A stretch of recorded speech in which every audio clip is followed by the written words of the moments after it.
Hi friends, आप सभी कैसे हो। आशा करता हूँ कि आप सभी अच्छे होंगे। आपका हमारे चैनल वीके जाटोल क्लासेस में स्वागत है। आज के इस वीडियो में हम 6 दिसंबर 2025 के मुख्य करंट अफेयर्स और उसके एक्सप्लेन के बारे में चर्चा करेंगे। प्रश्न नंबर 1, हाल ही में ताइपे ताइवान में आयोजित वर्ल्ड स्किल्स एशिया प्रतियोगिता WSAC 2025 में भारत ने कौन सा स्थान हासिल किया है। ए 5वां, बी 6वां, सी 7वां, डी 8वां। दोस्तों, आपका सही आंसर ऑप्शन नंबर डी 8वां होगा। ताइपे में आयोजित वर्ल्ड स्किल्स एशिया प्रतियोगिता 2025 में भारत ने अपने पहले ही प्रयास में टॉप 10 देशों में जगह बनाई है।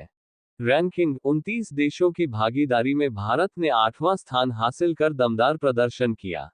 मेडल, भारतीय दल ने कुल 1 सिल्वर, 2 ब्रॉन्ज मेडल और 3 मेडेलियन ऑफ एक्सीलेंस अपने नाम किए। ये उपलब्धियां industrial design technology, robot system integration और सॉफ्टवेयर एप्लीकेशन डेवलपमेंट जैसी आधुनिक कौशल श्रेणियों में हासिल हुई। महिला सशक्तिकरण, प्रतियोगिता में महिला प्रतिभागियों ने विशेष रूप से उत्कृष्ट प्रदर्शन किया और उन्हें देश के लिए बेस्ट इन कंट्री का सम्मान मिला। कौशल विकास और उद्यमिता राज्य मंत्री जयंत चौधरी ने इस प्रदर्शन को भारत के युवाओं के आत्मविश्वास और रचनात्मकता का प्रतीक बताया है। ये सफलता भारत को वैश्विक स्किल्ड टैलेंट हब बनाने के लक्ष्य को और मजबूत करती है। प्रश्न नंबर 2, हाल ही में वर्ल्ड एथलेटिक्स द्वारा world athlete of the year किसे चुना गया है। ए मुंडो डुप्लांटिस और सिडनी मैक्लोघलिन लेवरोन, बी नीरज चोपड़ा और शैली एन फ्रेजर, सी कार्स्टन वारहोम और इलेन थॉम्पसन, डी नोआ लाइल्स और मरियाना गाजिया। दोस्तों, आपका सही आंसर ऑप्शन नंबर ए मोंडो डुप्लांटिस और सिडनी मैक्लोघलिन लेवरोन होगा। मोंडो डुप्लांटिस और अमेरिकी 400 मीटर विश्व चैंपियन सिडनी मैक्लोघलिन लेवरोन को world athlete of the year चुना है। मोंडो डुप्लांटिस ने इस साल बेहतरीन प्रदर्शन करते हुए ये खिताब जीता। उन्होंने टोक्यो में आयोजित विश्व चैंपियनशिप में अपना स्वर्ण पदक बरकरार रखा। डुप्लांटिस ने एक साल में अपने ही विश्व रिकॉर्ड को 4 बार तोड़ा और पूरे सीजन में 16 प्रतियोगिताओं में अपराजित रहे। उन्होंने लगातार 5वां डायमंड लीग खिताब भी अपने नाम किया। महिला वर्ग में सिडनी मैक्लोघलिन लेवरोन पिछले 2 वर्षों से 400 मीटर और 400 मीटर हडल्स दोनों में अपराजित रही हैं। वह 400 मीटर फ्लैट और 400 मीटर हडल्स दोनों में विश्व खिताब जीतने वाली पहली खिलाड़ी बनी। इसके अलावा उन्होंने विश्व चैंपियनशिप में अमेरिकी 4 गुना 400 मीटर रिले टीम के साथ भी स्वर्ण पदक जीता। पुरस्कार मिलने पर मैक्लोघलिन लेवरोन ने कहा कि यह साल उनके लिए अपनी सीमाओं को तोड़ने और मानसिक व शारीरिक रूप से खुद को नए स्तर पर ले जाने का साल रहा। प्रश्न नंबर 3, हाल ही में देश की पहली एकीकृत फाइनेंशियल सिटी के रूप में किस स्थान को विकसित किए जाने की घोषणा की गई है। A Hyderabad, B Visakhapatnam, C Amaravati, D Bengaluru. दोस्तों, आपका सही answer option number C Amaravati होगा। आंध्र प्रदेश की राजधानी अमरावती को देश की पहली एकीकृत फाइनेंशियल सिटी के रूप में विकसित किया जाएगा। केंद्रीय वित्त मंत्री निर्मला सीतारमण ने हाल ही में अपने दौरे के दौरान ये बड़ी घोषणा की है। वित्त मंत्री ने मुख्यमंत्री चंद्रबाबू नायडू के साथ मिलकर इस वित्तीय हब की आधारशिला रखी, जिसमें 15 से अधिक बड़े राष्ट्रीयकृत बैंक और वित्तीय संस्थान शामिल होंगे। इस परियोजना से शहर का लंबित विकास तेजी से आगे बढ़ेगा। इस महत्वाकांक्षी योजना से 6500 से अधिक प्रत्यक्ष रोजगार डायरेक्ट जॉब्स पैदा होने की उम्मीद है, जिससे पूरे राज्य की अर्थव्यवस्था को बड़ा बल मिलेगा। वित्त मंत्री ने बैंकों से किसानों के आर्थिक सशक्तिकरण और कृषि ऋण सुधारों पर विशेष ध्यान देने का आग्रह भी किया है।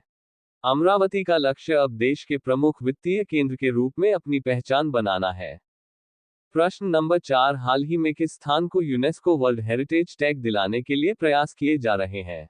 ए Ujjain, B Sirpur, C Modhera, D Hampi. दोस्तों, आपका सही answer option number B Sirpur होगा। छत्तीसगढ़ के ऐतिहासिक शहर सिरपुर को यूनेस्को विश्व धरोहर सूची में शामिल करने की प्रक्रिया तेजी से आगे बढ़ रही है।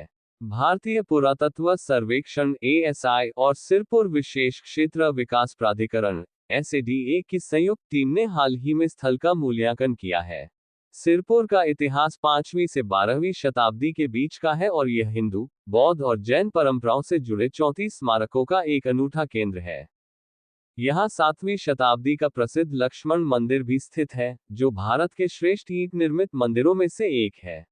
यूनेस्को का दर्जा मिलने से सिरपुर को अंतर्राष्ट्रीय पहचान मिलेगी, पर्यटन को बढ़ावा मिलेगा और संरक्षण के लिए वैश्विक वित्तीय सहयोग के अवसर पैदा होंगे।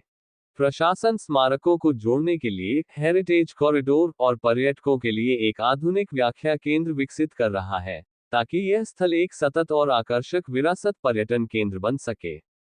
प्रश्न नंबर 5, हाल ही में किस देश ने श्रीलंका को आपात सहायता के रूप में 10 लाख अमेरिकी डॉलर प्रदान किए हैं? ए. भारत, बी. जापान, सी. चीन, डी. अमेरिका। दोस्तों, आपका सही आंसर ऑप्शन नंबर सी चीन होगा। प्रश्न नंबर 6, हाल ही में किस राज्य सरकार ने कक्षा 10 के विद्यार्थियों के लिए नई सामाजिक और शैक्षणिक पहल प्रेरणा योजना की शुरुआत की है? ए. असम, बी. बिहार, सी. मध्य प्रदेश, डी. झारखंड। दोस्तों, आपका सही आंसर ऑप्शन नंबर ए असम होगा। असम सरकार ने राज्य के कक्षा 10 के विद्यार्थियों के लिए एक नई सामाजिक और शैक्षणिक पहल प्रेरणा योजना की शुरुआत की है। इस योजना का मुख्य उद्देश्य बोर्ड परीक्षाओं की तैयारी के दौरान छात्रों पर पड़ने वाले आर्थिक दबाव को कम करना और उन्हें सहयोग देना है। इसके तहत कक्षा 10 के प्रत्येक पात्र विद्यार्थी को बोर्ड परीक्षा पूरी होने तक प्रतिमाह 300 रुपये की वित्तीय सहायता प्रदान की जाएगी। इस राशि से विद्यार्थी अपनी आवश्यक अध्ययन सामग्री जैसे कॉपियां, पेन और किताबें खरीद सकेंगे। साथ ही यह सुनिश्चित किया जाएगा कि परीक्षा की तैयारी के दौरान उनका न्यूनतम पोषण स्तर बना रहे। ये योजना असम राज्य स्कूल शिक्षा बोर्ड (SABA) की HSLC परीक्षा देने वाले और CBSE से संबद्ध आदर्श विद्यालयों के सभी विद्यार्थियों को कवर करेगी। सबसे महत्वपूर्ण बात यह है कि इस लाभ के लिए कोई आय आधारित पात्रता मानदंड नहीं रखा गया है, यानी सभी पात्र विद्यार्थियों को समान रूप से सहायता मिलेगी। सरकार का अनुमान है कि इस कदम से स्कूल छोड़ने की दर, ड्रॉपआउट रेट घटेगी, परीक्षा परिणामों में सुधार होगा और लगभग 4.4 लाख विद्यार्थियों को परीक्षा से पहले मानसिक स्थिरता और आत्मविश्वास मिलेगा।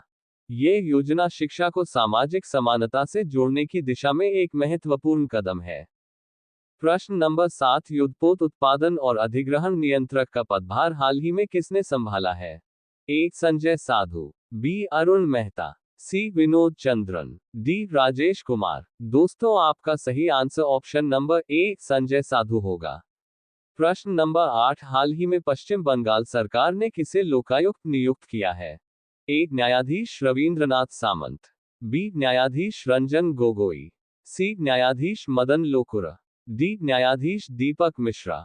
दोस्तों, आपका सही आंसर ऑप्शन नंबर ए न्यायाधीश रविंद्रनाथ सामंत होगा। प्रश्न नंबर 9, रेजोनेंस कंसल्टेंसी द्वारा जारी वर्ल्ड्स बेस्ट सिटीज 2026 रिपोर्ट में बेंगलुरु को कौन सा स्थान प्राप्त हुआ है? ए. 29वां, बी. 15वां, सी. 41वां, डी. 10वां। दोस्तों, आपका सही आंसर ऑप्शन नंबर ए 29वां होगा। भारत की IT राजधानी बेंगलुरु ने वर्ल्ड्स बेस्ट सिटीज रिपोर्ट 2026 में दुनिया के शीर्ष 30 शहरों में अपनी जगह बनाई है। ये शहर इस प्रतिष्ठित सूची में 29वें स्थान पर है। ये सम्मान बेंगलुरु को सिर्फ उसकी टेक कैपिटल की पहचान के लिए नहीं, बल्कि उसकी बहुमुखी प्रतिभा के लिए मिला है। जानिए किन वजहों से बेंगलुरु को मिली यह उपलब्धि। नंबर 1, आकर्षण। रिपोर्ट के अनुसार बेंगलुरु को परिवार अनुकूल आकर्षण, फैमिली फ्रेंडली अट्रैक्शंस और साइट्स और लैंडमार्क्स के लिए दुनिया में नंबर 1 का दर्जा दिया गया है। बेहतरीन डाइनिंग। शहर के जबरदस्त डाइनिंग कल्चर ने अंतर्राष्ट्रीय ध्यान आकर्षित किया है, जिसके चलते इसे रेस्तरां कैटेगरी में विश्व स्तर पर तीसरा स्थान मिला है। शॉपिंग और लाइफस्टाइल। शॉपिंग के मामले में भी बेंगलुरु दुनिया में 6ठे स्थान पर है और इसे अपने हरे भरे हिस्सों और आसान लाइफस्टाइल के लिए सराहा गया है। सुधारित इंफ्रास्ट्रक्चर। नई येलो लाइन जैसे इंफ्रास्ट्रक्चर अपग्रेड ने शहर की गतिशीलता को बेहतर बनाया है, जिससे इसका ओवरऑल लिवेबिलिटी इंडेक्स भी मजबूत हुआ है। इस सूची में बेंगलुरु के अलावा भारत के अन्य शहर भी शामिल हैं। मुंबई 40वें, दिल्ली 54वें और हैदराबाद 82वें स्थान पर रहा। यह उपलब्धि बेंगलुरु को एक वैश्विक शहर के रूप में स्थापित करती है। प्रश्न नंबर 10, कौन सी राज्य सरकार पीएम कुसुम योजना के तहत 2025-26 में किसानों को सब्सिडी पर 40,521 सोलर पंप देगी? ए राजस्थान, बी पंजाब, सी गुजरात, डी उत्तर प्रदेश। दोस्तों, आपका सही answer option number D Uttar Pradesh होगा। उत्तर प्रदेश सरकार किसानों को राहत देते हुए वर्ष 2025-26 के लिए पीएम कुसुम योजना के तहत कुल 40,521 सोलर पंपों पर भारी सब्सिडी प्रदान कर रही है। इस योजना का लाभ लेने के लिए किसान 15 दिसंबर 2025 से पहले कृषि विभाग की आधिकारिक वेबसाइट www.agriculture.up.government.in पर ऑनलाइन आवेदन कर सकते हैं। आवेदन के समय किसानों को टोकन मनी के रूप में 5,000 रुपये जमा करने होंगे, जिसके बाद उनका चयन लॉटरी के माध्यम से किया जाएगा। सरकार 2 HP से लेकर 10 HP तक के विभिन्न सोलर पंपों पर केंद्र और राज्य सरकार के सहयोग से बड़ा अनुदान दे रही है। किसानों को ये भी ध्यान रखना होगा कि पंप की क्षमता के अनुसार निर्धारित माप 4, 6 या 8 इंच की बोरिंग उन्हें स्वयं करानी होगी, जिसके अभाव में उनका आवेदन निरस्त हो सकता है और टोकन मनी जब्त हो जाएगी। किसानों को आर्थिक राहत देने के लिए शेष राशि पर बैंक ऋण लेने पर 6% ब्याज छूट का भी प्रावधान है। अब ये प्रश्न आप लोगों के लिए। आप सभी लोग इसका आंसर कमेंट बॉक्स में जरूर बताएं। हाल ही में 46वें होंडा पुरस्कार 2025 से किसे सम्मानित किया गया है? A doctor Kenichi Ega, B doctor Hideyo Tanaka, C doctor Yoshiro Matsuda, D doctor Takashi Mori. Last video के प्रश्न का आंसर हमने आपसे पूछा है कि नई दिल्ली में सरस आजीविका मेले का शुभारंभ किसने किया? A Narendra Modi, B Rajnath Singh, C Shivraj Singh Chouhan, D Amit Shah. दोस्तों, आपका सही answer option number C Shivraj Singh Chouhan होगा।